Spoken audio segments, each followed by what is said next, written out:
What if I told you that money has failed over and over again throughout history, and yet humanity never stopped functioning? When people hear the phrase money failure, they imagine instant chaos, empty stores, violence, a breakdown of civilization. A kind of economic apocalypse where nothing works and everyone panics, but history tells a very different story. Because while currencies collapse, societies usually don't, and understanding what actually survives when money fails is far more important than obsessing over dramatic worst-case scenarios. Welcome back to Historic Finance Lab. Today, we're stripping this topic down to reality. No hype, no doomsday fantasies. Just historical evidence, economic mechanics, and patterns that repeat across centuries. The kind of understanding that doesn't spread fear but replaces it with clarity. Let's start by fixing one of the biggest misunderstandings in economic discussions. When money fails, the economy does not stop. Money and the economy are not the same thing. Money is a tool. The economy is the system of production, exchange, and cooperation that existed long before modern currencies and continues even when those currencies break. History makes this clear. Money has taken many forms: metal coins, paper notes, tally sticks, shells, digital ledger entries. And many of these systems have collapsed. But trade didn't disappear. Work didn't stop. People didn't forget how to produce food, fix machines, or provide services. When the tool fails, people adapt. Look at Germany in the early 1920s. During the Weimar hyperinflation, the currency lost value so quickly that prices could double within days. In many factories, workers were paid multiple times a day so they could spend their wages immediately before inflation erased their purchasing power, and yet factories continued operating. Farmers kept growing food. Doctors continued treating patients. The monetary system was breaking down, but society itself did not vanish. We see similar patterns in Zimbabwe, Venezuela, Argentina, and many lesser-known cases across history. Currency collapse causes immense hardship, especially for wage earners and savers, but economic life does not simply end. So what actually fails first when money fails? The first thing to break is trust in money as a store of value. People stop believing that holding currency today will preserve purchasing power tomorrow. Once that belief erodes, money loses one of its most important functions. People try to get rid of it as fast as possible, not because they're irrational, but because holding it becomes risky. The second thing that deteriorates is price signaling.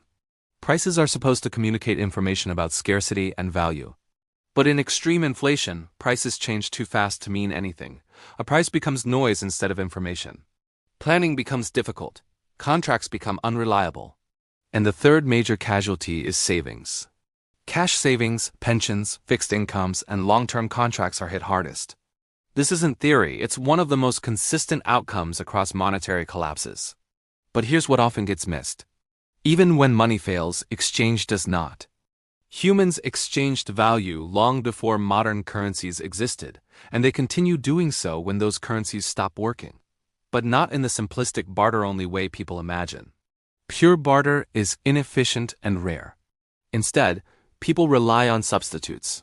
Foreign currencies often begin circulating informally. In many hyperinflationary economies, prices are quoted in one currency and paid in another. This has happened repeatedly across Eastern Europe, Africa, and South America.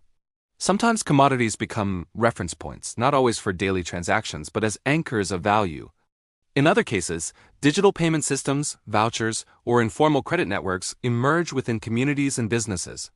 What matters isn't the object being exchanged. What matters is agreement. And that brings us to one of the most important truths about economic survival. Skills survive when money fails. A doctor doesn't become useless because a currency collapses. A mechanic can still repair engines. An electrician can still restore power. A farmer can still grow food. Skills are not denominated in currency units. They're denominated in human need. This is why, in every major monetary crisis, people with practical, in-demand skills tend to adapt faster than those whose livelihoods depend entirely on fixed salaries or abstract financial claims. This isn't romantic optimism. It's structural reality, closely tied to skills or networks. When formal systems weaken, informal ones strengthen. Family connections, community relationships, professional trust, reputation-based credit. These systems don't replace money entirely, but they reduce dependence on it. History shows this again and again. During currency crises, Who you know often matters more than what you hold. Credit becomes personal. Trust becomes collateral. Informal agreements fill the gaps left by failing institutions. And this leads to another area people often misunderstand: assets. Not all assets behave the same way when money fails. Cash is usually the most vulnerable. Fixed income instruments often suffer badly, especially when denominated in the collapsing currency. But productive assets, land that grows food, tools that create goods, businesses that provide essential services, tend to retain usefulness even if their market prices fluctuate wildly. Real estate behaves differently depending on legal systems, political stability, and government response. In some historical collapses, property ownership was largely preserved. In others, it was disrupted by policy changes or social unrest. There is no universal rule-only patterns shaped by institutions. Now let's talk about gold. Gold has historically served as a long-term store of value across currency resets. That's true, but gold is rarely a day-to-day survival currency. In most collapses, it's not what people use to buy bread or pay rent. Instead, gold functions as a bridge between monetary systems.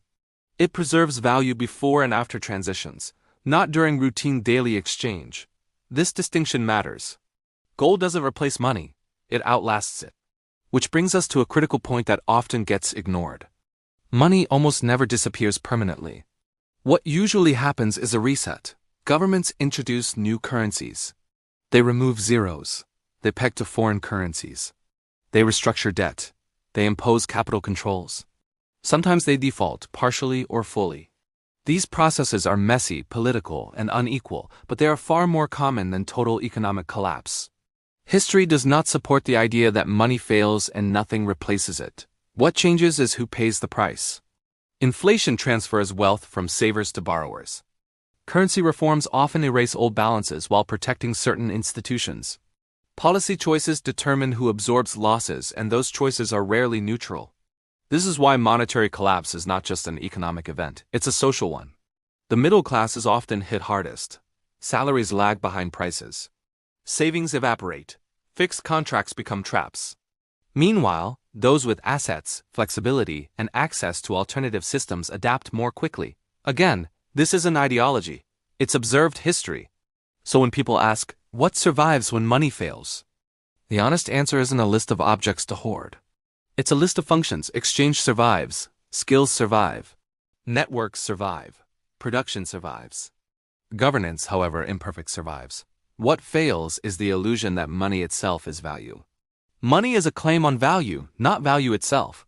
And when that claim becomes unreliable, people fall back on what actually produces real goods and services. This is why fear-driven narratives miss the point. Currency collapse isn't a movie scene. It's usually a slow, uneven, bureaucratic process. Some people suffer greatly. Others adapt. Most continue living their lives under altered conditions. Understanding this doesn't make collapse harmless, but it makes it understandable. And understanding is the opposite of panic. Because once you understand what survives, you stop obsessing over what disappears. You stop asking, what should I hoard? And start asking, what do I contribute? You stop imagining endings and start preparing for transitions. History doesn't show us a world that ends when money fails. It shows us a world that reorganizes, again and again. That doesn't mean every outcome is good. It means outcomes are shaped by flexibility, preparation, and understanding, not by fear. Money has failed before. Human cooperation hasn't, and that distinction makes all the difference. This is Historic Finance Lab, where we don't dramatize collapse. We explain what actually endures. Thanks for watching, and be sure to subscribe for more insights.